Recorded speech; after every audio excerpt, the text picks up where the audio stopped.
श्रीलक्ष्मी श्रीमहालक्ष्मी क्षीरसागरकन्यका उत्तिष्ठ हरिसम्प्रीते भक्तानां भाग्यदायिनी।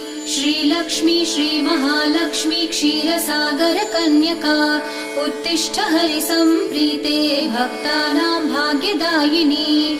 उत्तिष्ठोत्तिष्ठ श्रीलक्ष्मी विष्णुवक्षस्थलालये उत्तिष्ठ करुणापूर्णे लोकानां शुभदायिनी।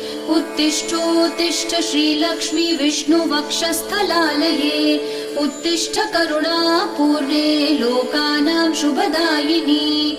श्रीपद्ममध्यवसिते वरपद्मनेत्रे श्रीपद्महस्तचिरपूजित पद्मपादे श्रीपद्मजातजननी शुभपद्मवक्त्रे श्रीलक्ष्मी भक्तवरदे तव सुप्रभातम्।